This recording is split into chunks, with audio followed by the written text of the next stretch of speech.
ಮಾಡ್ತಾ ಇದ್ದೀವಿ.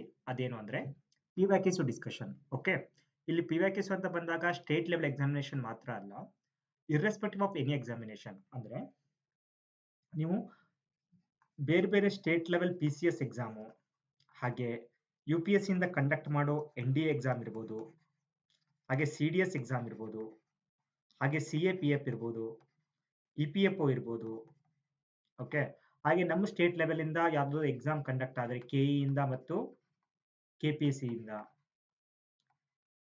ಹಾಗೆ ಬೇರೆ ಸ್ಟೇಟ್ ಅಲ್ಲಿ ಬಿಹಾರ್, ಪಂಜಾಬ್, UP, ಅಂದ್ರೆ ಅವ್ರ ಎವ್ರಿ ಇಯರ್ ನಡೀತಾ ಇರತ್ತಲ್ವಾ, ನಮ್ಗೆ ಲಾಟ್ ಆಫ್ ಕ್ವಶನ್ಸ್ ಸಿಗತ್ತೆ. ಓಕೆ, ಅಂದ್ರೆ ಎಕ್ಸಾಮಿನೇಷನ್ ಪ್ರಿಪರೇಷನ್ ಅಂತ ಬಂದಾಗ ಪ್ರೀವಿಯಸ್ ಇಯರ್ಗೆ ಯಾವುದು ಪ್ಯಾರಲಲ್ ಇಲ್ಲ. Okay, nobody can replace, no mock test can replace ಅಲ್ವಾ. ಸೊ ಅದಕ್ಕೆ ನಮ್ಗೆ ಜಾಸ್ತಿ MCQ ಬೇರೆ ಬೇರೆ ಎಕ್ಸಾಮ್ ಸಾಲ್ವ್ ಮಾಡಿದಾಗ ನಮ್ಗೊಂದು ಐಡಿಯಾ ಬರುತ್ತೆ. ಏನ್ ಐಡಿಯಾ ಬರುತ್ತೆ? ಒಂದು ಸಬ್ಜೆಕ್ಟ್ ಇಂದ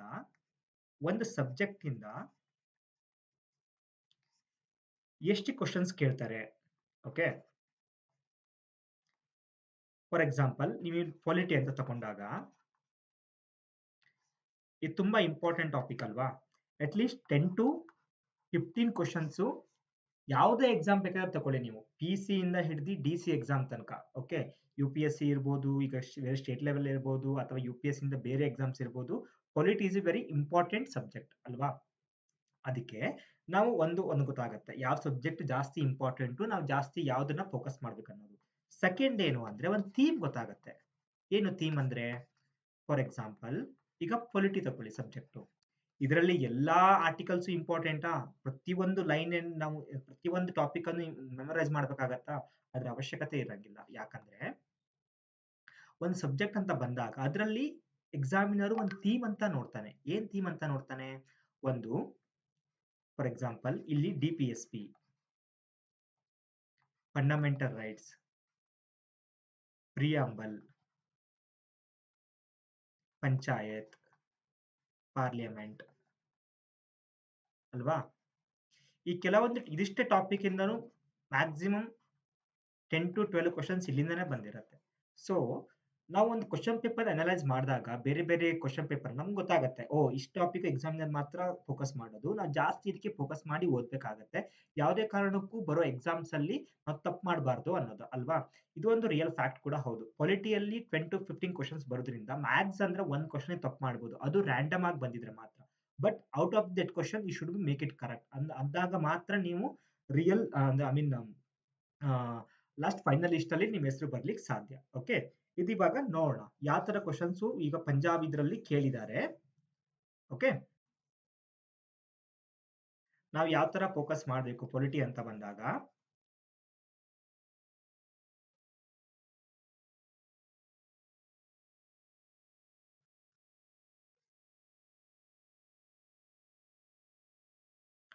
ನೋಡೋಣ ಫಸ್ಟ್ ಕ್ವಶನ್ಸ್ ನೋಡೋಣ. ಇದು ನಾನು ಪಂಜಾಬ್ PCS 2025 ಅಲ್ಲಿ, okay, Punjab state level service examination ಆಗಿತ್ತಲ್ಲ ರೀಸೆಂಟ್ ಲಾಸ್ಟ್ ಇಯರ್ ಅಲ್ಲಿ, ಅದರಿಂದ ಕ್ವಶನ್ಸ್ ಅನ್ನ ತಗೊಂಡಿದ್ದೀನಿ. ಏನಕ್ಕಂದ್ರೆ ಅದು ತುಂಬಾ ಕಾನ್ಸೆಪ್ಚುಯಲ್ ಕ್ಲಾರಿಟಿ ಇದೆ, ಹಾಗೆ ತುಂಬಾ ಸ್ಟ್ಯಾಂಡರ್ಡ್ ಆಗಿ ಕ್ವಶನ್ ಸೆಟ್ ಮಾಡಿದ್ದಾರೆ. ಈಗ ನೀವು ಕ್ವಶನ್ಸ್ ಸಾಲ್ವ್ ಮಾಡೋದ್ರಿಂದ ನಿಮ್ಗೆ ಬರೋ KE ಎಕ್ಸಾಮ್ ಇರ್ಬೋದು, ಅಥವಾ ಮುಂದೆ FDSTA ಇರ್ಬೋದು, KPSC ಇಂದ, ಅಥವಾ UPSC ಎಕ್ಸಾಮಿನೇಷನ್ ಇರ್ಬೋದು, ಅದೊಂದು ಐಡಿಯಾ ಬರುತ್ತೆ. ಹಾಗೆ ಸ್ವಲ್ಪ ನಿಮ್ಗೆ ರಿಪೀಟ್ ಅಂದ್ರೆ ರಿವೈಸ್ ಆದಂಗೆ ಆಗುತ್ತೆ. ಓಕೆ, ಈಗ ನೋಡೋಣ ಫಸ್ಟ್ ಕ್ವಶನ್ಸ್. ಇದು ಫುಲ್ ನಾನು ಈ ಸೀರೀಸ್ ಅಲ್ಲಿ ಪೊಲಿಟಿ ಕ್ವಶನ್ಸ್ ಏನ್ ಕೇಳಿದ್ರಲ್ಲ ಎಲ್ಲಾನು ಕವರ್ ಮಾಡಿದ್ದೀನಿ. ಓಕೆ, ಫಸ್ಟ್ ಕ್ವಶನ್ ನೋಡೋಣ. In a connection with the procedure for the amendment to the constitution consider the following statement. Okay, ಇಲ್ಲಿ 3 ಸ್ಟೇಟ್ಮೆಂಟ್ ಅನ್ನ ಕೊಟ್ಟಿದ್ದಾರೆ ರಿಗಾರ್ಡಿಂಗ್ ಏನು, amendment to the constitution regarding. Okay, ಒಂದು, an amendment to the constitution can be initiated only by the introduction of the bill for the purpose in either house of the parliament but not in the state legislature. Okay, ಅಂದ್ರೆ ಒಂದು constitution amendment ಮಾಡಬೇಕು ಅಂದ್ರೆ ಆ bill ಅನ್ನ parliament ಅಲ್ಲಿ ಮಾತ್ರ ನಾವು pass ಮಾಡಬೇಕು, ಸ್ಟೇಟ್ ಲೆಜಿಸ್ಲೇಚರ್ಗೆ ಪವರ್ ಇಲ್ಲ ಅಂತ ಒಂದು ಸ್ಟೇಟ್ಮೆಂಟ್ ಕೇಳಿದ್ದಾರೆ. ಸೆಕೆಂಡ್ ಸ್ಟೇಟ್ಮೆಂಟ್ ಏನಿದೆ, the bill can be introduce only by the minister, does not require a prior permission of the president. Okay, ಈ ಕಾನ್ಸ್ಟಿಟ್ಯೂಷನ್ ಅಮೆಂಡ್ಮೆಂಟ್ ಅಂತ ಬಂದಾಗ ಮಿನಿಸ್ಟರ್ ಮಾತ್ರ ಆ ಬಿಲ್ ಅನ್ನ ಪಾಸ್ ಮಾಡಬಹುದು, but prior permission of the president ಬೇಕಾಗಿಲ್ಲ ಅಂತ ಹೇಳಿದ್ದಾರೆ. Okay, each house must pass the bill separately, and in case of disagreement between the two houses there is a provision for holding a joint sitting of the two houses for the purpose of the deliberation and passage of the bill ಅಂತ ಕೇಳಿದ್ದಾರೆ. ಇವಾಗ ಇಲ್ಲಿ ಏನು constitution amendment ಬಗ್ಗೆ ಮತ್ತು bill ಬಗ್ಗೆ ಕೇಳಿದ್ದಾರೆ ಅಲ್ವಾ. ಇವಾಗ ನೀವು ಇದೇ ಕ್ವಶನ್ ನ ಸೇಮ್ UPSC 24/25 ಐ ಗೆಸ್ 24 ಅಲ್ಲಿ ಅನ್ಸುತ್ತೆ, 24-23 ಗೊತ್ತಿಲ್ಲ ಎಕ್ಸಾಕ್ಟ್, ಬಟ್ ಸೇಮ್ ಕ್ವಶನ್ಸ್ ಅಂದ್ರೆ ಇಂಡೈರೆಕ್ಟ್ಲಿ ಕೇಳಿದ್ದಾರೆ. ಸೊ ನೋಡಿ, ಇವಾಗ ಹೆಂಗಂದ್ರೆ ಒಂದು ಕ್ವಶನ್ ಪೇಪರ್ ನ ನೀವು ಸಾಲ್ವ್ ಮಾಡಿದಾಗ ಅದು ಡೈರೆಕ್ಟ್ಲಿ ಇಂಡೈರೆಕ್ಟ್ಲಿ ಬೇರೆ ಎಕ್ಸಾಮ್ ಅಲ್ಲಿ ರಿಫ್ಲೆಕ್ಟ್ ಆಗಿರುತ್ತೆ. ನಾನು ಹೇಳಿದ್ನಲ್ಲ, ಎಕ್ಸಾಮಿನರ್ಗೆ irrespective of any examination you take, ಎಕ್ಸಾಮಿನರ್ಗೆ ಒಂದು ಥೀಮ್ ಅಂತ ಇರುತ್ತೆ, ಆ ಥೀಮ್ ಅಲ್ಲೇ ಕ್ವಶನ್ಸ್ ರಿಪೀಟ್ ಆಗ್ತಾ ಇರುತ್ತೆ. ಸೊ ಅದಕ್ಕೆ ನಾವು ಪ್ರೀವಿಯಸ್ ಇಯರ್ ನ ಜಾಸ್ತಿ ಡಿಸ್ಕಸ್ ಮಾಡ್ಬೇಕಾಗತ್ತೆ. ಈ ಕ್ವಶನ್ ಆನ್ಸರ್ ಮಾಡ್ಬೇಕಿದ್ರೆ ನೀವು ವಿಡಿಯೋನ ಪಾಸ್ ಮಾಡಿಬಿಟ್ಟು ಆನ್ಸರ್ ಮಾಡ್ಲಿಕ್ಕೆ ಟ್ರೈ ಮಾಡಿ. ಓಕೆ, ಇವಾಗ ಇದರಲ್ಲಿ ಯಾವ್ದು ಕರೆಕ್ಟ್ ಅಂತ ಕೇಳಿದ್ದಾರೆ. ಓಕೆ, ಎಷ್ಟು ಕೇಳಿದ್ದಾರೆ ನೋಡಿ, pattern of the question same UPSC ತರನೇ ಕೇಳಿದ್ದಾರೆ ಅಲ್ವಾ. Only 1, only 2, only all 3, none of the above ಅಂತ ಕೇಳಿದ್ದಾರೆ. ಇಲ್ಲಿ ಯಾವ್ದಾಗಿರ್ಬೋದು ನಿಮ್ಗೆ ಅನ್ಸುತ್ತಾ ಫಸ್ಟ್ ಸ್ಟೇಟ್ಮೆಂಟ್ ಕರೆಕ್ಟ್ ಇದೆ ಅಂತ? ನಾನು ಸೊಲ್ಯೂಷನ್ ಇಲ್ಲಿ ಕೊಟ್ಟಿದ್ದೀನಿ. ಓಕೆ, ಇಲ್ಲಿ ಆನ್ಸರ್ 1 ಆಗುತ್ತೆ. ಯಾಕೆ? ಫಸ್ಟ್ ಸ್ಟೇಟ್ಮೆಂಟ್ ನೋಡೋಣ. ಫಸ್ಟ್ ಸ್ಟೇಟ್ಮೆಂಟ್ ಏನ್ ಕೊಟ್ಟಿದ್ದಾರೆ? An amendment to the constitution can be initiated only in the parliament by introducing the constitution amendment bill ಅಲ್ವಾ. ಈಗ ಫಸ್ಟ್ ಸ್ಟೇಟ್ಮೆಂಟ್ ಏನಿದೆ, only parliament has the power to introduce ಅಲ್ವಾ. State legislation ಯಾವುದೇ ಕಾರಣಕ್ಕೂ power ಇಲ್ಲ ಅಂತ ಕೇಳಿದ್ದಾರೆ. ಇದು ನೀವು ಪಾಲಿಟಿಯಲ್ಲಿ ಓದಿರ್ತೀರಲ್ವಾ. ಇಲ್ಲ, so first statement is right. Second statement ಏನು? The bill can be introduced only by the minister. Okay, ಅಂದ್ರೆ ನೀವು ಇಲ್ಲಿ ಚೀಟ್ ಕೋಡ್ ಅಂತ ಏನ್ ಬರುತ್ತಲ್ಲ ಕ್ವಶನ್ ಪೇಪರ್ MCQ ಅಲ್ಲಿ, ಇವಾಗ ಓನ್ಲಿ ಅಂತ ಎಲ್ಲಿ ಬರುತ್ತೋ 99% ಅಲ್ಲಿ ಆಲ್ಮೋಸ್ಟ್ ಅದು ತಪ್ಪಾಗಿರುತ್ತೆ. Okay, but some exception condition ಇರುತ್ತೆ, ಬಟ್ ಅದು ಮುಂದೆ ನೋಡೋಣ ಅಂತ ಕ್ವಶನ್ಸ್. ಬಟ್ ಇಲ್ಲಿ ನೀವು ಬೇಕಾದ್ರೆ ಓಕೆ, ನಿಮ್ಗೆ ಇಲ್ಲಿ ಇವಾಗ ಐಡಿಯಾ ಇಲ್ಲ, you confuse between the minister involve ಆಗ್ತಾರಾ, ಪ್ರೈವೇಟ್ ಮೆಂಬರ್ ಇನ್ವಾಲ್ವ್ ಆಗ್ತಾರಾ ಅಂತ ನೀವು ಅನ್ಕೊಂಡಿರ್ತೀರಾ. ಬಟ್ ಇಲ್ಲಿ ಓಕೆ, ನಾರ್ಮಲ್ ಗೆಸ್ ತಕೊಂಡು ಓನ್ಲಿ ಅಂತ ಬಂದಿದೆ, ಪ್ರಾಬಬ್ಲಿ ಇದು ರಾಂಗ್ ಆಗಿರ್ಬೋದು ಅನ್ನೋದು ಒಂದು ಕಾಮನ್ ಸೆನ್ಸ್ ಮೇಲೆ ನೀವು ಇದನ್ನ ಗೆಸ್ ಮಾಡ್ಬೋದು. ಓಕೆ, ಬಟ್ ಇಲ್ಲ, ಓನ್ಲಿ ಮಿನಿಸ್ಟರ್ ಮಾತ್ರ ಅಲ್ಲ, ಪ್ರೈವೇಟ್ ಮೆಂಬರ್ ಕೂಡ ಕಾನ್ಸ್ಟಿಟ್ಯೂಷನ್ ಅಮೆಂಡ್ಮೆಂಟ್ ಬಿಲ್ ಅನ್ನ ತಗೊಬರ್ಬೋದು. ಓಕೆ, ಅಸೆಂಬ್ಲಿಯಲ್ಲಿ. ಓಕೆ, ಥರ್ಡ್ ಸ್ಟೇಟ್ಮೆಂಟ್ ನೋಡೋಣ. Each house must pass the bill separately and in case of disagreement between the two houses. ಅಂದ್ರೆ ಜಾಯಿಂಟ್ ಸಿಟ್ಟಿಂಗ್ ಉಂಟಾ ಕೇಳಿದ್ದಾರೆ. ಜಾಯಿಂಟ್ ಸಿಟ್ಟಿಂಗ್ ಅಂದ್ರೆ ಕಾನ್ಸೆಪ್ಟ್ ನಿನಗೆ ಗೊತ್ತಿದೆ ಅನ್ಕೊಳ್ತೀನಿ ಅಲ್ವಾ. ಕಾನ್ಸ್ಟಿಟ್ಯೂಷನ್ ಅಮೆಂಡ್ಮೆಂಟ್ ಗೆ ಯಾವುದೇ ಕಾರಣಕ್ಕೂ ಜಾಯಿಂಟ್ ಸಿಟ್ಟಿಂಗ್ ಇಲ್ಲ ಅಲ್ವಾ. So on the basis of that you can eliminate 3 and 2. So answer is A. Okay. Second question ನೋಡೋಣ. ಇಲ್ಲಿ ಆಕ್ಟ್ ಅನ್ನ ಕೇಳಿದ್ದಾರೆ, ಅದರ ರಿಲೇಟೆಡ್ ಪ್ರೊವಿಷನ್ಸ್ ಅನ್ನ ಕೇಳಿದ್ದಾರೆ. ಇದು ಹಾಗೆ ಅಲ್ವಾ, ನೀವು ಅಂದ್ರೆ ತುಂಬಾ ಎಕ್ಸಾಮಿನಲ್ಲಿ ನೋಡ್ ಬಂದಾಗ ಈ ಆಕ್ಟ್ ಮೇಲೆ ಅಟ್ ಲೀಸ್ಟ್ ಒಂದು ಕ್ವಶನ್ಸ್ ಕೇಳಿರ್ತಾರಲ್ವಾ. 1773 ಇಂದ 1940 ಅಂದ್ರೆ 47 ಆಕ್ಟ್ ತನಕ ಎಲ್ಲದೂ ಆಕ್ಟ್ ಇಂಪಾರ್ಟೆಂಟ್. ಓಕೆ, ನೆನ್ಪಿಟ್ಕೊಳ್ಬೇಕಾಗತ್ತೆ. ಗವರ್ಮೆಂಟ್ ಆಫ್ ಇಂಡಿಯಾ ಆಕ್ಟ್ 1858 ಒಂದ್ ಕಡೆ ಕೇಳಿದ್ದಾರೆ, 61, 1909 ಹಾಗೆ 1919 ಅದ್ರ ರಿಲೇಟೆಡ್ ಪ್ರೊವಿಷನ್ಸ್ ಅನ್ನ ಕೇಳಿದ್ದಾರೆ. ನೀವು ಇಲ್ಲಿ ಕ್ವಶನ್ ಅನ್ನ ಆನ್ಸರ್ ಮಾಡೋಕ್ಕಿಂತ ವಿಡಿಯೋನ ಪಾಸ್ ಮಾಡಿ you can try to answer the question. Okay, ನೋಡಿ ಇಲ್ಲಿ ಏನ್ ಕೇಳಿದ್ದಾರೆ. 1852 ಇದು ಯಾವ್ದಾಗುತ್ತೆ? Introduction of the bicameral legislation for the first time, complete imperial control by the secretary of the state for India, inclusion of the non-official member in the exclusive executive council of governor general for the first time. Okay, fourth ಏನಂದ್ರೆ separate representation of the muslim community. ಯಾವ್ದಾಗ್ಬೋದು ಇಲ್ಲಿ ಗೊತ್ತಾಗತ್ತೆ, ನೀವು guess ಮಾಡ್ಬೋದಲ್ವಾ. ಈ separate Muslim community 1909 1919 ಇದು confusion ಆಗತ್ತೆ ಅಲ್ವಾ. So ಇಲ್ಲಿ ನಿಮ್ಗೆ ಗೊತ್ತಾಗ್ಬಿಡುತ್ತೆ. ಸಿ ಅಂತ ಬಂದಾಗ ಇದು ನೀವು ಕೇಳಿರ್ತೀರಲ್ವಾ, separate community. So you can answer year C ಇಂದ 4 ಆಗತ್ತೆ. So rest of the you can eliminate. Okay, ನಿಮ್ಗೆ ಉಳಿದಿದ್ದು ಯಾವುದು ಅಷ್ಟು ಕ್ಲಾರಿಟಿ ಇಲ್ಲ, ಉಳಿದಿದ್ದೆಲ್ಲ ಕನ್ಫ್ಯೂಷನ್ ಇದೆ, ಹೌದಾ ಅಲ್ಲ ಅನ್ನೋದು ಅಲ್ವಾ. ಅವಾಗ ಬೇಕಾದ್ರೆ 1909 ಮತ್ತೆ 1990 ಎಲ್ಲರೂ ಓದೇ ಇರ್ತೀರಲ್ವಾ, ತುಂಬಾ ಇಂಪಾರ್ಟೆಂಟ್ ಆಗ್ತದೆ. ನೋಡಿ, introduction of the bicameral legislation for the first time. ಒಂದ್ ವೇಳೆ ನಿಮ್ಗೆ ಒಂದು ಕರೆಕ್ಟ್ ಆಗಿ ಗೊತ್ತಾಯ್ತು ಅಂದ್ರೆ rest of the you can elimination process through you can answer here. Okay, answer is A. A related ಏನು? ಗವರ್ಮೆಂಟ್ ಆಫ್ ಇಂಡಿಯಾ ಆಕ್ಟ್ 1852 ಅನ್ನು complete imperial control by the secretary of state for India ಅಲ್ವಾ. ಅವಾಗ completely East India company ಡೆಮೊಲ್ಯೂಷನ್ ಮಾಡಿಬಿಟ್ಟು completely queen ಅದನ್ನ acquire ಮಾಡ್ಕೊಳ್ತಾರೆ ಅಲ್ವಾ. ಅವಾಗ 1853 act ಅನ್ನ ಕೂಡ ತೆಗಿತಾರೆ. ತುಂಬಾ ಸ್ಟ್ರಕ್ಚರ್ಗಳು ಚೇಂಜ್ ಆಗುತ್ತೆ ಇಂಡಿಯಾದಲ್ಲಿ ಬ್ರಿಟಿಷರ ಅಡ್ಮಿನಿಸ್ಟ್ರೇಟಿವ್ ರೀತಿಯಲ್ಲಿ ಅಲ್ವಾ. ಹಾಗೆ 1861 ಅಲ್ಲೂ ಕೂಡ ಇಂಡಿಯನ್ ಕೌನ್ಸಿಲ್ ಆಕ್ಟ್ ಅಂತ ಬರುತ್ತೆ. ಹಾಗೆ 1909 ಅಲ್ಲಿ ಕೆಲವೊಂದು ಪ್ರೊವಿಷನ್ಸ್ ಗಳು ಬರುತ್ತೆ ಅಲ್ವಾ. But 1909 is A separate represent by the Muslim community ಅಲ್ವಾ. ಅಂದ್ರೆ ಕಮ್ಯುನಿಸಮ್ ಕಾನ್ಸೆಪ್ಟ್ ಮತ್ತೆ ಜಾಸ್ತಿ ಆಗುತ್ತೆ ಆಕ್ಟ್ ಥ್ರೂ. ಅದ್ ನೆನ್ಪಿಟ್ಕೊಂಡ್ರೆ ನೀವು ಈಸಿಯಾಗಿ ಇಲ್ಲಿ ಆನ್ಸರ್ ಅನ್ನ ಮಾಡ್ಬೋದು. ಓಕೆ, ಇಲ್ಲಿನ ಎಕ್ಸ್ಪ್ಲನೇಷನ್ ನ ಕೊಟ್ಟಿದ್ದೀನಿ. ನೆಕ್ಸ್ಟ್ ಥರ್ಡ್ ಕ್ವಶನ್ಸ್ ನೋಡೋಣ. Consider the following statement in a connection with the vice president of India. Okay, ಇದು ವೈಸ್ ಪ್ರೆಸಿಡೆಂಟ್ ಬಗ್ಗೆ ಕೇಳಿದ್ದಾರೆ. ಏನ್ ಕೇಳಿದ್ದಾರೆ? Electrical college. Okay, electoral college of the vice president consist of both elected and nominated member of the parliament, not the state legislature assembly. Okay, one. Second, he can only be removed from the office through impeachment on the ground mentioned in the constitution for his removal. Third, before entering upon his office, he makes an oath as mentioned in the schedule 3 of the constitution. Okay. Fourth one, he appoints the deputy chairman of the upper house to act in his absence. He has a casting vote in case of time. Okay, ಇವಾಗ ನಿಮ್ಗೆ 5 statement ಕೊಟ್ಟಿದ್ದಾರೆ. ತುಂಬಾ questions ತುಂಬಾ lengthy ಆಗಿದೆ. So ನಿಮ್ಗೆ time ಕೂಡ important ಅಲ್ವಾ?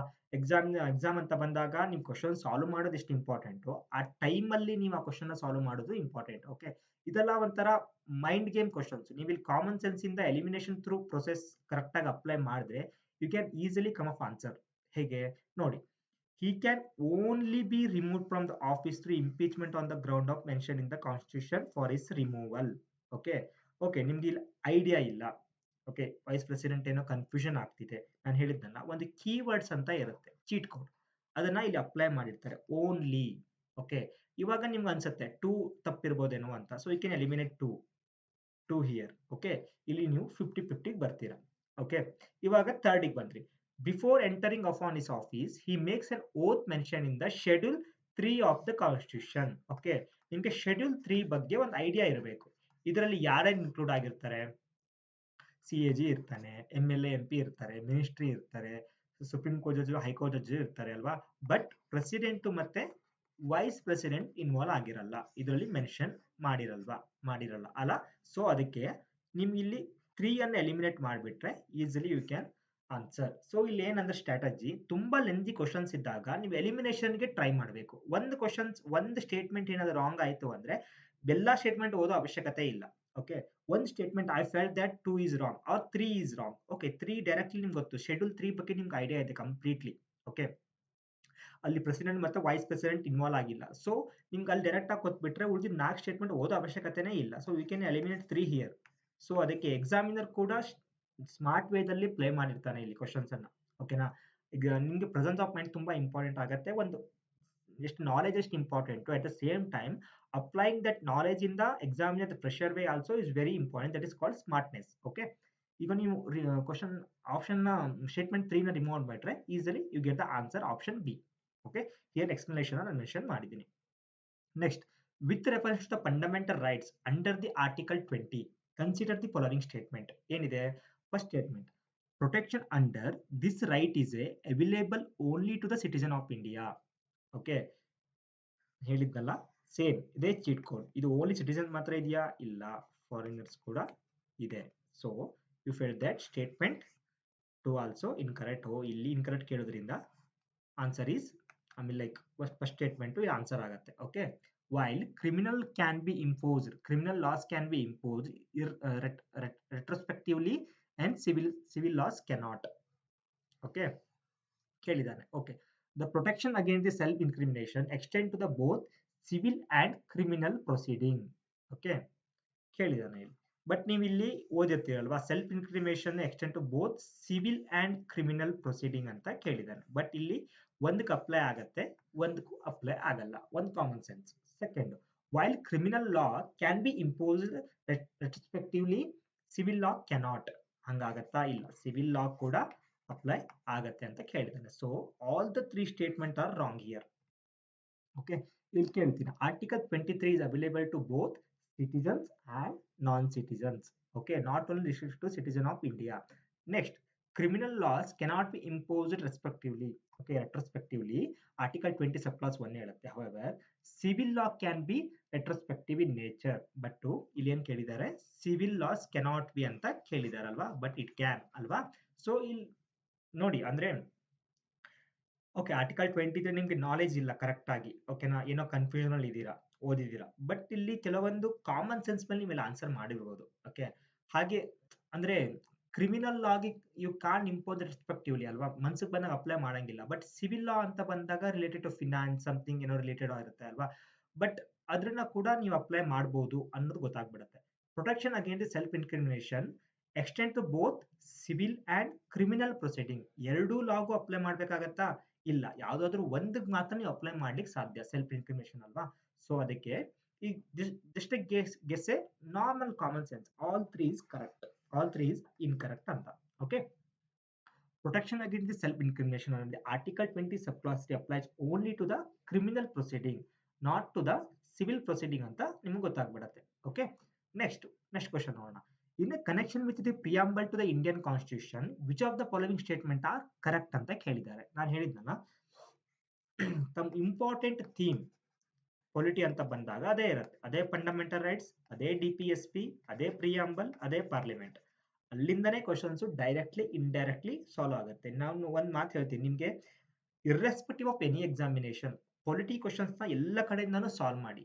Okay, solve ಮಾಡಿದಾಗ ನಿಮ್ಗೆ ಬರೋ ಎಕ್ಸಾಮ್ ಯಾವುದೇ ಆಗಿರಲಿ, easily 95% to 99% questions directly R indirectly ಅದೇ ಥೀಮ್ ಇಂದ ರಿಪೀಟ್ ಆಗಿರುತ್ತೆ. ಓಕೆ, ನೀವು ಇಷ್ಟೇ ಪೊಲಿಟಿಕ್ ಮಾಡ್ಬೇಕಿರೋದು. ನೀವು ಆಲ್ರೆಡಿ ಪೊಲಿಟಿ ಒಂದು 10 ಟೈಮ್ಸ್ ಓದಿದ್ದೀರಾ ಅಂದ್ರೆ ಮತ್ತೆ ರಿವೈಸ್ ಮಾಡೋದು. Okay, revise is important. At the same time revise ಮಾಡೋದ್ ಜೊತೆಗೆ ಬೇರೆ ಬೇರೆ ಪ್ರೀವಿಯಸ್ ಇಯರ್ ಕೂಡ ನೀವು ಸಾಲ್ವ್ ಮಾಡಿ ಟ್ರೈ ಮಾಡಿ, ಅಂದಾಗ ಮಾತ್ರ ತಲೆಯಲ್ಲಿ ಉಳಿಯುತ್ತೆ. ಓಕೆ ಓಕೆ, ಇಲ್ಲಿ ಏನು preamble is ಜಸ್ಟಿಸೇಬಲ್.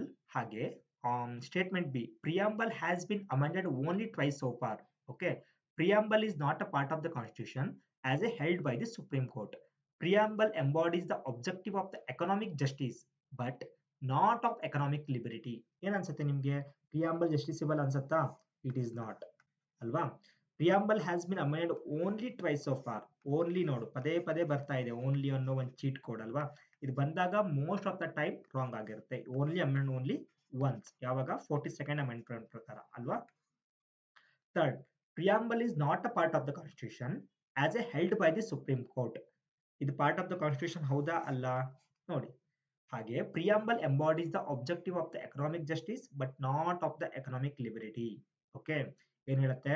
Preamble is a part of the constitution ಅಂತ ಹೇಳುತ್ತೆ ಅಲ್ವಾ. ಅವಾಗ ನೋಡೋಣ, ಇಲ್ಲಿ ಪ್ರಿಯಾಂಬಲ್ ಇಸ್ ನಾಟ್ ಜಸ್ಟಿಸೇಬಲ್ ಅಲ್ವಾ, ಇದೊಂದೆಲ್ಲರೂ ಗೊತ್ತು. But amended only once. ಅವಾಗ preamble is not a part of the constitution as held by the Supreme Court. The view has held in Berubari union case ಅಲ್ಲಿ 1860 ಅಲ್ಲಿ it was overruled in the Kesavananda Bharati case. Supreme Court held that preamble is also part of the constitution.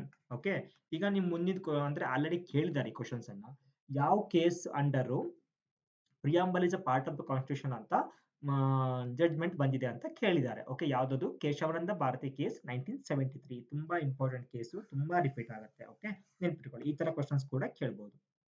Next, preamble embodies the objective of the economic justice but not of the economic liberty ಬಗ್ಗೆ ಹೇಳಿಲ್ಲ ಇದು.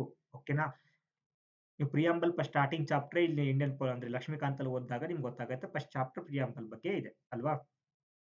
Clear ಆಗಿ ಅವ್ನು mention ಮಾಡಿದ್ದಾನೆ ಎಷ್ಟು ಸಲ amendment ಆಗಿದೆ, ಜಸ್ಟಿಸೇಬಲ್ ಹೌದಾ ಅಲ್ಲ, ಹಾಗೆ ಬೇರೆ ಬೇರೆ ಯೂನಿಯನ್ ಕೇಸ್ ಬಗ್ಗೆ ಏನ್ ಹೇಳಿದ್ದಾನೆ, ಕೇಶವಾನಂದ ಭಾರತ್ ಕೇಸ್ ಬಗ್ಗೆ ಆಲ್ರೆಡಿ ಕೊಟ್ಟಿದ್ದಾನೆ. ಕರೆಕ್ಟ್ ಆಗಿ ನೀಟಾಗಿ ಓದಿದ್ರೆ ಈ ಕ್ವಶನ್ ನ ಈಸಿಯಾಗಿ ಆನ್ಸರ್ ಮಾಡಬಹುದು. Next, 72 amendment. Okay, 73rd amendment act of 1992. ಇಲ್ಲಿ 3 ಸ್ಟೇಟ್ಮೆಂಟ್ ಕೊಟ್ಟಿದ್ದಾರೆ, ಇದರಲ್ಲಿ ಯಾವುದು ಕರೆಕ್ಟ್ ಅಂತ ಕೇಳಿದ್ದಾರೆ. ಓಕೆ, ಫಸ್ಟ್ ಸ್ಟೇಟ್ಮೆಂಟ್ ಕೊಟ್ಟಿದ್ದಾರೆ, the act provides for 3-tier system of panchayat Raj. Okay, ಇದು 3-tier system of Panchayat Raj. However, a state having a population not exceeding 20 lakhs, okay, may not constitute a panchayat at the intermediate level ಅಂತ ಕೇಳಿದ್ದಾರೆ. Okay, ನೋಡೋಣ, ಇದನ್ನ normal ಆಗಿ guess ಮಾಡಿ ನೋಡಿ. ಈ ತರ ನಂಬರ್ಸ್ ಕೇಳಿದಾಗ ಆಯ್ತಾ, ಎಕ್ಸ್ಟ್ರೀಮ್ ಸ್ಟೇಟ್ಮೆಂಟ್ ಕೇಳಿದಾಗ ಏನಾಗುತ್ತೆ ಅಂತ. All the member of the panchayat including the chairperson of panchayat at the intermediate and district level shall be elected directly by the people. Okay, shall be directly by the people ಅಂತ ಕೇಳಿದ್ದಾರೆ. Third statement, a panchayat constituted upon the dissolution of the panchayat before the expiration of the duration shall continue for a full 5 term of office, 5-year term of office ಕೇಳಿದ್ದಾರೆ. ಇದರಲ್ಲಿ ಯಾವುದು correct ಯಾವುದು incorrect ಅಂತ ಕೇಳಿದ್ದಾರೆ. ನೀವು normal guess ತಗೊಳ್ಳಿ. ಓಕೆನಾ, think ಮಾಡಿ ಯಾವ ಸ್ಟೇಟ್ಮೆಂಟ್ ರಾಂಗ್ ಆಗ್ಬೋದು. ಫಾರ್ ಎಕ್ಸಾಂಪಲ್, ಈಗ ಸ್ಟೇಟ್ಮೆಂಟ್ 2 ತಗೊಳ್ಳೋಣ. ನಮ್ಗೆ ಇವಾಗ ಎಷ್ಟು ನಂಬರ್ಸ್ ಅಂತ ಐಡಿಯಾ ಇಲ್ಲ. 20 ಲ್ಯಾಕ್ ಇದಾರೋ, 30 ಲ್ಯಾಕ್ ಇದಾರೋ ಅಥವಾ 50 ಲ್ಯಾಕ್ ಇದಾರೋ, we don't have any proper idea. Okay, ಇದಷ್ಟು ಈ ಫ್ಯಾಕ್ಟ್ಸ್ ನೆನಪಿಟ್ಕೊಳ್ಳೋದು ತುಂಬಾ ಕಷ್ಟ. ಅವಾಗ ಏನ್ ಮಾಡ್ಬೇಕು ನಾವು? ಎಲಿಮಿನೇಷನ್ ಮೆಥಡ್ ಹೋಗ್ಬೇಕು. ಓಕೆ, ಈಗ ಸ್ಟೇಟ್ಮೆಂಟ್ 2 ತಗೊಳ್ಳೋಣ. All the member of the panchayat, including the chairperson of the panchayat at the intermediate and district level, shall be elected directly by the people. ಇದೊಂದು ಸ್ವಲ್ಪ ನಿಮ್ಗೆ ಬೇಸಿಕ್ ಗೊತ್ತಿರಬೇಕಲ್ವಾ? ಯಾರು ಡೈರೆಕ್ಟ್ ಎಲೆಕ್ಟ್ ಆಗ್ತಾರೆ, chairperson indirect elect ಆಗ್ತಾನಲ್ವಾ? So ನಿಮ್ಗೆ ಈ statement ಒಂದು correct ಆಗಿ ಗೊತ್ತಾಗ್ಬಿಟ್ರೆ eliminate ಈಸಿಯಾಗಿ ಮಾಡ್ಬಿಡ್ಬೋದು. 2 2 2. So will come up with answer only 1. Okay, ನೋಡಿ ನಾವು ಎಲಿಮಿನೇಷನ್ ಮೆಥಡ್ ನ ಅಪ್ಲೈ ಮಾಡಿದಾಗ ನಮ್ಗೆ ಎಲ್ಲಾ ನಾಲೆಡ್ಜು ಎಲ್ಲ ನಾವು ಓದಿದ್ ನೆನ್ಪಿಟ್ಟಿಲ್ಲ ತಲೆಯಲ್ಲಿ. ಓಕೆ, ಎಕ್ಸಾಮಿನರ್ ಕೂಡ ಕ್ವಶನ್ ಅದೇ ತರ ಫ್ರೇಮ್ ಮಾಡಿರ್ತಾನೆ. ಎಲಿಮಿನೇಷನ್ ಮೆಥಡ್ ಥ್ರೂ ಬಂದು ಕ್ವಶನ್ ನ ಸಾಲ್ವ್ ಮಾಡ್ತಾರೆ. That is smartness. Okay, applying your knowledge. Okay, ನಿಮ್ಗೆಲ್ಲ ಇವಾಗ 20 ಲ್ಯಾಕ್ ಮೆಂಬರ್ಸ್ ನೆನ್ಪಿಟ್ಕೊಳಕ್ ಆಗತ್ತಾ ಎಷ್ಟು ಮೆಂಬರ್ಸ್ ಇರ್ತಾರಂತ? ನಾಟ್ ಎಕ್ಸಿಂಗ್ 20 ಲ್ಯಾಕ್ ಏನೋ ಅಂತ. ಇಟ್ ಇಸ್ ವೆರಿ ತುಂಬಾ ರಿಪೀಟ್ ಮಾಡಿದಾಗ ಏನೋ ಒಬ್ಬರಿಗೆ ಅಲ್ಲಿ ಒಂದು 2-3% ನೆನ್ಪಿರ್ಬೋದು. ಬಟ್ ಇಲ್ಲಿ ಏನು ಅಂದ್ರೆ ಇದು ನೀವು ನೆನ್ಪಿಟ್ಕೊಳ್ಬಹುದು. ಚೇರ್ಪರ್ಸನ್ ಡೈರೆಕ್ಟ್ಲಿ ಇಂಡೈರೆಕ್ಟ್ ಆಗ್ತಾರಾ, ಅದು ಇಂಡೈರೆಕ್ಟ್ಲಿ ಆಗಿ ಎಲೆಕ್ಟ್ ಆಗ್ತಾರೆ, ಡೈರೆಕ್ಟ್ ಆಗಿ ಎಲೆಕ್ಟ್ ಆಗ್ತಾರ ಅಂತ ಅಲ್ವಾ? ಇಲ್ಲಿ ನೀವು ನೋಡಿದಾಗ ಅವನು ಇಂಡೈರೆಕ್ಟ್ಲಿ ಆಗಿ ಎಲೆಕ್ಟ್ ಆಗ್ತಾರಲ್ವಾ ಚೇರ್ಪರ್ಸನ್. ಸೊ ಅದಕ್ಕೊಂದು ಗೊತ್ತಾಗ್ಬಿಟ್ರೆ ನೀವು ಎಲಿಮಿನೇಟ್ ಮಾಡಿ here come up with answer A. Next G20 ಅಲ್ವಾ? ಇದು ತುಂಬಾ ನ್ಯೂಸ್ ಅಲ್ಲಿ ಇತ್ತು ಇಂಡಿಯಾ ಕಂಡಕ್ಟ್ ಮಾಡಿದಾಗ. The G20 was founded in the 2008 after the global economic and financial crisis of the 2007. Second statement, G20 doesn't have a permanent secretary or the staff. India has hosted the G20 summit twice. ಎಷ್ಟು ಅಂದ್ರೆ recent ಆಗಿ ನಾವು first time hoist ಮಾಡಿರೋದಲ್ವಾ? So ಅದಕ್ಕೆ ನಿಮ್ಗೆ ಗೊತ್ತಾಗ್ಬಿಡತ್ತೆ ಇಲ್ಲಿ statement 3 is a wrong. So your answer is 1. ನೋಡಿ ಇಲ್ಲಿ ನಿಮ್ಗೆ ಯಾವಾಗ G20 ಯಾವಾಗ ಸ್ಟಾರ್ಟ್ ಆಯ್ತು? 2008 ಅಲ್ಲಿ ಆಯ್ತು ಅಥವಾ 1909 ಅಲ್ಲಿ ಆಯ್ತು?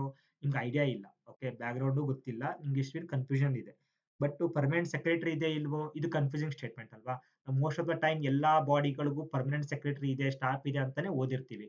But G20 it is a unit, doesn't have permanent secretary or staff.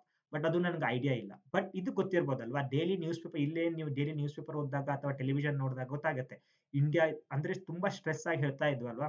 India is hosted first time G20 summit in India ಅಲ್ವಾ ಅಂತ ಹೇಳ್ತಿದ್ವಿ. ಅದೊಂದು ನಿಮ್ಗೆ ನಾಲೆಜ್ ಇದ್ಬಿಟ್ರೆ, ಕಾಮನ್ ಸೆನ್ಸ್ ಗೊತ್ತಾಗ್ಬಿಟ್ರೆ ಇಲ್ಲಿ ಆಪ್ಷನ್ 3 ನ ಈಸಿ ಎಲಿಮಿನೇಟ್ ಆಗ್ಬಿಟ್ಟು ಆನ್ಸರ್ ಸಿ ಅವಾಗ ಗೊತ್ತಾಗ್ಬಿಡತ್ತೆ ಅಲ್ವಾ? ಎಷ್ಟು ಈಸಿ ನೋಡಿ ಆ questions. Next, match the following question ಕೇಳಿದ್ದಾರೆ. ಇದು ಕೂಡ ಇಂಪಾರ್ಟೆಂಟ್. ಓಕೆ, ನೀವು ಆಲ್ಮೋಸ್ಟ್ ಇವಾಗ ಕಮಿಂಗ್ ಎಕ್ಸಾಮ್ ಅಲ್ಲಿ ಸುಮಾರು ಒಂದು 100 ಇಂದ ಇವಾಗ ಎಷ್ಟು ಅಮೆಂಡ್ಮೆಂಟ್ ಆಗಿದೆ ಅಲ್ವಾ? ಎಲ್ಲಾ ಅಮೆಂಡ್ಮೆಂಟ್ ರೀಸೆಂಟ್ ಆಗಿರೋದು 5 to 6 7 ಅಮೆಂಡ್ಮೆಂಟ್ ತಲೆಯಲ್ಲಿರಬೇಕು. ಕ್ವಶನ್ಸ್ ಕೇಳೋ ಚಾನ್ಸಸ್ ಜಾಸ್ತಿ ಇದೆ. ಇಲ್ಲಿ ಕೇಳಿದ್ದಾರೆ ನೋಡಿ, 102 ಅಮೆಂಡ್ಮೆಂಟ್ ಕೇಳಿದ್ದಾರೆ, 1/3 ಕೇಳಿದ್ದಾರೆ, 104 ಕೇಳಿದ್ದಾರೆ, 105 ಕೇಳಿದ್ದಾರೆ. 102 ಏನು ಆಗಿದ್ರೆ ಇದೆ ಇಲ್ಲ ಆನ್ಸರ್ ನೋಡಿ D. Okay, A related to 1. Okay, 102 ಏನ್ ಹೇಳುತ್ತೆ? Maximum 10% reservation for the economically weaker section ಅಂತ ಹೇಳುತ್ತೆ. ಓಕೆ, 103 ಏನು? B3 constitution status to the National Commission for the Backward Classes. Okay, 104 ಏನ್ ಹೇಳುತ್ತೆ?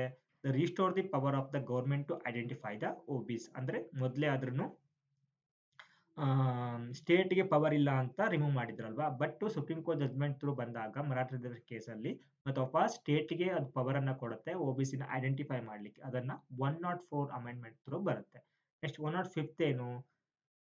extend the reservation for the seat for the SC/ST in the Lok Sabha and the state legislation assembly for another 10 years ಅಲ್ವಾ? SC/ST ಏನು ಲೋಕಸಭಾ ಮತ್ತೆ ಇದರಲ್ಲಿ reservation ಇದೆಯಲ್ಲ ಅದನ್ನ continue ಮಾಡ್ತಾ ಅದು 105th ಅಮೆಂಡ್ಮೆಂಟ್ ಅನ್ನ ಥ್ರೂ ಹೇಳುತ್ತೆ. So answer is D here. Okay, ಇದು ನೆನ್ಪಿಟ್ಕೊಳ್ಳಿ. ಎಲ್ಲ ಅಮೆಂಟ್ 100 ಎಷ್ಟು, 101 ಎಷ್ಟು, 102 ಎಷ್ಟು, 103, 104, 105. ಓಕೆ, ಕಮಿಂಗ್ ಎಲ್ಲ ಅಮೆಂಡ್ಮೆಂಟ್ ನೆನ್ಪಿಟ್ಕೊಳ್ಳಿ. ಕ್ವಶನ್ಸ್ ಕೇಳೋ ಚಾನ್ಸಸ್ ಜಾಸ್ತಿ ಇರುತ್ತೆ. ನೆಕ್ಸ್ಟ್, ರಿಟ್ ಬಗ್ಗೆ ಕೇಳಿದ್ದಾರೆ. ಓಕೆ, ಸ್ಟೇಟ್ಮೆಂಟ್ ಏನಿದೆ? Writ of the supreme court is a narrow than of high court. Okay, ಅದು ನ್ಯಾರೋ ಇದೆಯಾ ಇಲ್ಲ ಯೋಚನೆ ಮಾಡಿ.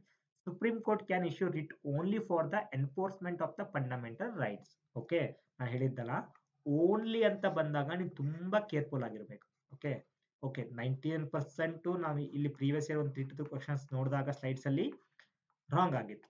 ಬಟ್ ಇಲ್ಲಿ ಇವಾಗ ಚಾನ್ಸಸ್ ತಗೊಳಕ್ ಆಗಲ್ಲ. ಓಕೆ, ಇವಾಗ ಇದು ಬೇಸಿಕ್ ನಾಲೆಡ್ಜ್ ನಿಮ್ಗೆ ಗೊತ್ತಿರಬೇಕು. ರಿಟ್ಟು ಅನ್ನೋ ಒಂದು ಕಾನ್ಸೆಪ್ಟು ಹೈಕೋರ್ಟ್ ಹೆಂಗೆ ಅಪ್ಲೈ ಆಗುತ್ತೆ, ಹಾಗೆ ಸುಪ್ರೀಂ ಕೋರ್ಟ್ ಹೆಂಗೆ ಅಪ್ಲೈ ಆಗುತ್ತೆ. Supreme court only fundamental rights related ಇದ್ರೆ ಮಾತ್ರ ರಿಟ್ ಅನ್ನ ಹೊರಡಿಸುತ್ತೆ. ಬಟ್ ಹೈಕೋರ್ಟ್ ಹಾಗೇನಿಲ್ಲ. ಓಕೆ, ಬೇರೆ ಬೇರೆ ಲೀಗಲ್ ಇಶ್ಯೂಸ್ ಆದಾಗ ಕೂಡ ರಿಟ್ ಅನ್ನ ಕೂಡ ಇದು ಹೊರಡಿಸುತ್ತೆ.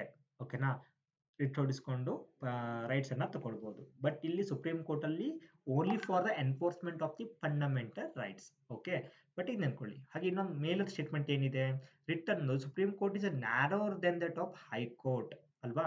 ಹೈಕೋರ್ಟ್ ಅಂತ ಬಂದಾಗ it has a wider power. ಅಂದ್ರೆ ಸುಪ್ರೀಂ ಕೋರ್ಟ್ ಅದೇ ಹೇಳಿದಾಗ only related to only restricted to only fundamental rights. But ಇದು ಬೇರೆ ಬೇರೆ ಇಶ್ಯೂಸ್ ಕೂಡ ರಿಟ್ ಅನ್ನ ಹೊಡಿಸಬಹುದು. So obviously Supreme Court has a narrower power ಅಲ್ವಾ. ಸೊ ಇಲ್ಲಿ both statement 1 and statement 2 are correct. Statement 2 is the correct explanation for the statement 1 ಅಂತ ಆಗತ್ತೆ. Okay, answer is A here. Okay, next, consider the following statement with reference to the constitution or statutory provisions on the citizen of India. Okay, ಇಲ್ಲಿ citizens ಬಗ್ಗೆ ಕೇಳಿದ್ದಾರೆ, citizenship ಬಗ್ಗೆ ಕೇಳಿದ್ದಾರೆ. ಇದು ಯಾವ part ಅಲ್ಲಿ ಬರುತ್ತೆ, ಪಾರ್ಟ್ 2 ಅಂತ ಕೇಳಿದ್ದಾರೆ. ಪಾರ್ಟ್ 2 ನ, ಪಾರ್ಟ್ 3 ನ, ಪಾರ್ಟ್ 4 ಇದೊಂದು ನೆನ್ಪಿಟ್ಕೊಳ್ಳಿ. ಪಾರ್ಟ್ 1 ಇಂದ ಪಾರ್ಟ್ 15 ಪಾರ್ಟ್ ಎಲ್ಲಾ ಪಾರ್ಟ್ ಏನಿದೆಯಲ್ವಾ, ಎಲ್ಲಾ ಪಾರ್ಟ್ಗಳು ಯಾವ್ಯಾವ ಅಂತ, ಪಾರ್ಟ್ ಥರ್ಡ್ ಯಾವುದು ಫಂಡಮೆಂಟಲ್ ರೈಟ್ಸ್, ಪಾರ್ಟ್ 4A ಯಾವುದು, ಪಾರ್ಟ್ 4 ಯಾವುದು, ಹಾಗೆ ಪಾರ್ಟ್ 9 ಯಾವುದು, ಪಾರ್ಟ್ 12 ಯಾವುದು. ಓಕೆ, ಎಲ್ಲ ನೆನ್ಪಿಟ್ಕೊಳ್ಬೇಕು ನೀವು. ಎಲ್ಲದು ಎಕ್ಸಾಮಿನರ್ ಕೇಳಿದ್ದಾರೆ ರೀಸೆಂಟ್ ಆಗಿ. ಮುಂದೆ ಮುಂದೆ ಹೋಗ್ತಾ ಹೋಗ್ತಾ ಪೊಲಿಟಿಕಲ್ ಕ್ವಶನ್ಸ್ ನಾನು ಡಿಸ್ಕಸ್ ಮಾಡ್ತಾ ಹೋದಾಗ ನಿಮ್ಗೆ ಒಂದು ಐಡಿಯಾ ಬರುತ್ತೆ. Okay, the constitution provides for the only single citizens with exception to certain bordering States.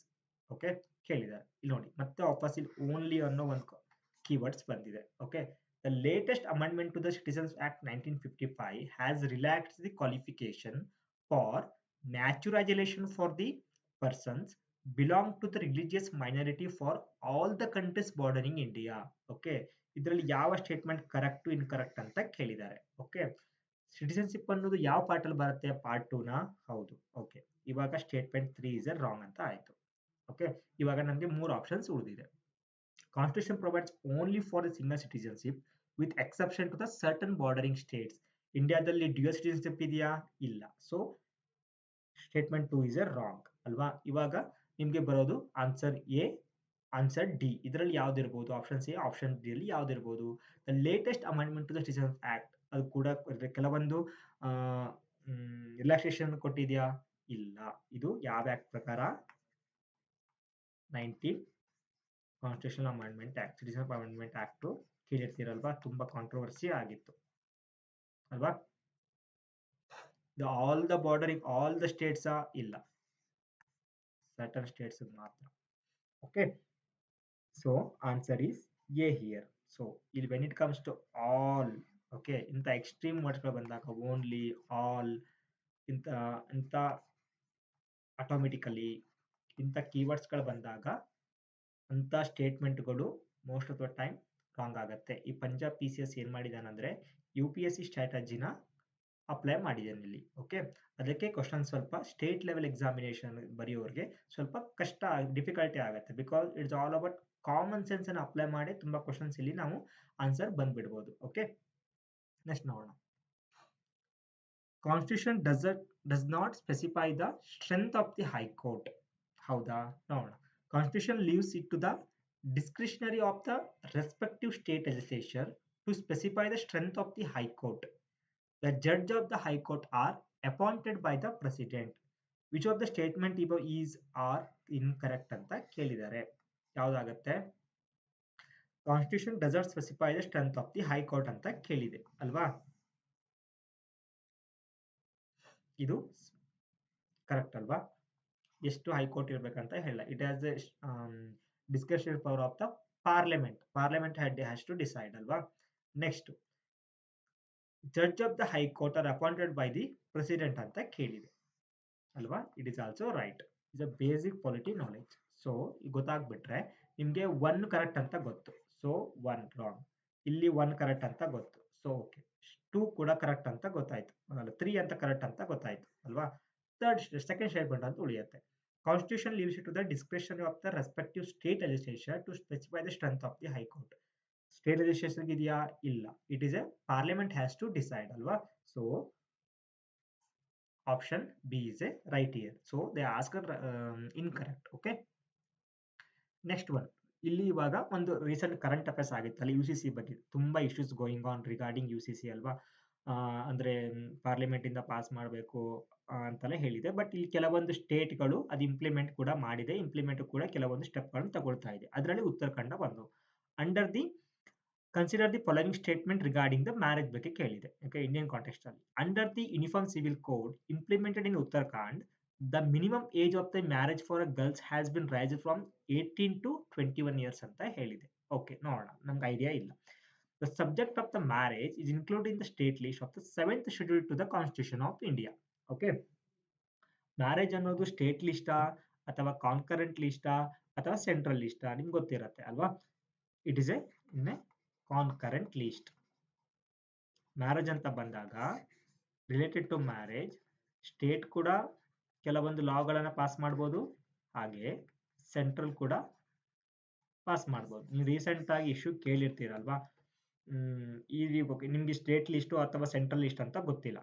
But recent ಆಗಿ ನೀವು ಕೇಳಿರ್ತೀರ, last one year back government ಅವರು ಮ್ಯಾರೇಜ್ ಏಜ್ ಅನ್ನ ಹುಡುಗಿರಿಗೆ ಕೂಡ 21 ಮಾಡಬೇಕು ಅಂತ. There is lot of issues going on ಅಲ್ವಾ.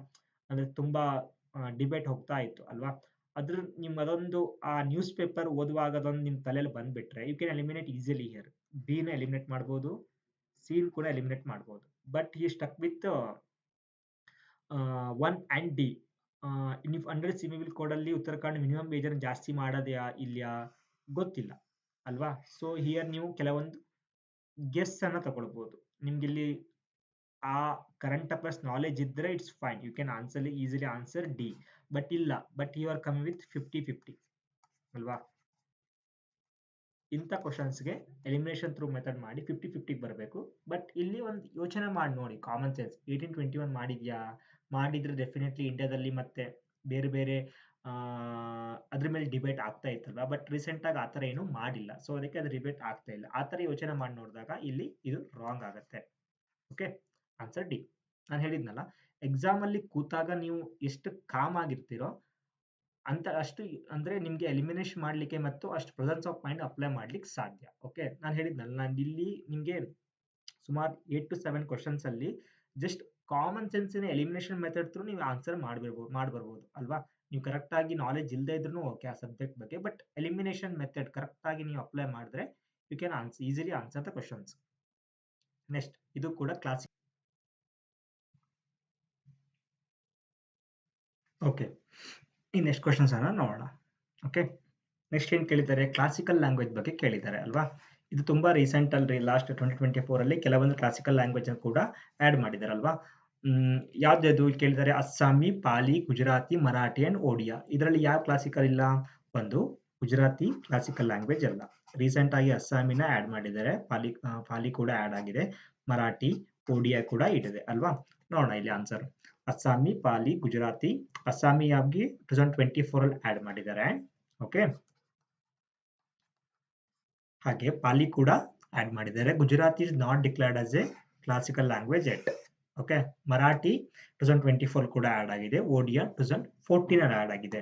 Apart from these language, Sanskrit, Tamil, Telugu, Kannada, Malayalam, Marathi ಕೂಡ ಕ್ಲಾಸಿಕಲ್ ಲ್ಯಾಂಗ್ವೇಜ್ ಆಗಿ ಇನ್ಕ್ಲೂಡ್ ಆಗಿದೆ. Totally answer is C, only 4. Okay, next VVPT ಬಗ್ಗೆ ಕೇಳಿದ್ದಾರೆ. ವಿವಿಪಿಟಿ ಅಂದ್ರೆ ಏನು? ಅದ್ರ ಫುಲ್ ಫಾರ್ಮ್ ಕೇಳಿದ್ದಾರೆ. Visible voting paper for the auditing transparency, but is a voter verifiable ಅಲ್ವಾ. So second statement is common sense ಅಲ್ವಾ. ಅಲ್ಲಿ ಏನ್ ಕೇಳಿದ್ದಾರೆ, when the vote is cast, slip is printed and remains exposed through transparent window for 7 seconds, showing the serial number and name and symbol for the candidate. ಇದು ನಾವು normal ಆಗಿ daily life ಅಲ್ಲಿ vote ಹಾಕ್ಲಿಕ್ಕೆ ಹೋದಾಗ normal ಆಗಿ ನಾವು notice ಮಾಡಿರ್ತೀವಲ್ವಾ. ನಾವು ಒಂದು ಪಾರ್ಟಿಗೆ ಕ್ಯಾಂಡಿಡೇಟ್ ವೋಟ್ ಹಾಕಿದ ನಂತರ IB ಮಷಿನ್ ಥ್ರೂ ಅಲ್ಲಿ ವಿವಿಪಿಟಿ ಮಷಿನ್ ಪಕ್ಕದಲ್ಲಿ ಇರುತ್ತೆ. ಅವಾಗ ನಾವು ವೋಟ್ ಹಾಕಿದ್ದು ಒಂದು ಪಾರ್ಟಿಗೆ ಒಂದು ಚೀಟಿಯಲ್ಲಿ ಬಂದ್ ಹೋಗುತ್ತೆ. ಒಂದು 7 ಸೆಕೆಂಡ್ ನಾವು ಕ್ರಾಸ್ ವೆರಿಫೈ ಮಾಡಬಹುದು, ನಾನು ಹಾಕಿದ್ದು ವೋಟು ಆ ವಿ ವಿ ಪೆಟಿಷನ್ ಮಷೀನ್ ಅಲ್ಲಿ ಬಂದಿದೆಯಾ ಇಲ್ಲ ಅಂತ ಅಲ್ವಾ. ಇದು ವಿ ವಿ ಪಿ ಟಿ ಇದು ಮೇನ್ ಫಂಕ್ಷನ್ಸ್ ಆಗಿರುತ್ತೆ. ಓಕೆ, ಬಟ್ ಇದು ಯಾವಾಗ ಸ್ಟಾರ್ಟಿಂಗ್ ಇಂಟ್ರೊಡಕ್ಷನ್ ಆಗಿದೆ ಅಂತ ಕೇಳಿದೆ, ನಾಗಾಲ್ಯಾಂಡ್ ಇನ್ 2013 ಅಲ್ವಾ. ಇದು ನಮಗೆ ಈ ಕೀ ಫ್ಯಾಕ್ಟ್ಸ್ ಕೆಲವೊಬ್ರು ಓದಿರ್ತಾರೆ, ಕೆಲವೊಬ್ರು ಓದಿರಲ್ಲ. ಬಟ್ ಇಲ್ಲಿ ಇದು ನಾರ್ಮಲ್ ಆಗಿ ಗೊತ್ತಿರುತ್ತೆ ನಿಮ್ಗೆ, ವಿಜಿಬಲ್ ಆರ್ ವೆರಿಫೈಲ್ ಅಂತ ಕಾನ್ಸ್ಟೆಂಟ್ ಆಗಿ ಪೇಪರ್ ಅಲ್ಲಂತೂ ಬಂದೇ ಇರುತ್ತೆ ಅಲ್ವಾ, ನ್ಯೂಸ್ ಪೇಪರ್ ಅಂತೂ ಬಂದೇ ಇರುತ್ತೆ. ಸೊ ಇಲ್ಲಿ ಕರೆಕ್ಟ್ ಸ್ಟೇಟ್ಮೆಂಟ್ ಕೇಳಿದ್ದಾರೆ. So eliminate one here. So here Kim up with answer 2 and 3. Okay, ಇದು 50-50 ಆಗಿ ನಿಲ್ಲತ್ತೆ. ನೀವು ಆನ್ಸರ್ ಮಾಡ್ಬೇಕಾ ಬೇಡ ಅಂತ ಕನ್ಫ್ಯೂಷನ್ ಅಲ್ಲಿ ಇರ್ತೀರಾ ಇವಾಗಲ್ವಾ. ಬಟ್ ಎರಡಂತೂ ಕನ್ಫರ್ಮ್ ಪಕ್ಕ ಆಯ್ತು.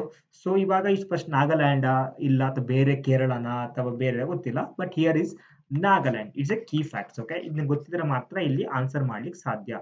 So answer is C here. Okay, next, no demand for constitution provision ಬಗ್ಗೆ ಕೇಳಿದ್ದಾರೆ. No demand for grant shall be made except on the recommendation of the president. Okay, no state shall be levied or collected except by the authority of the law.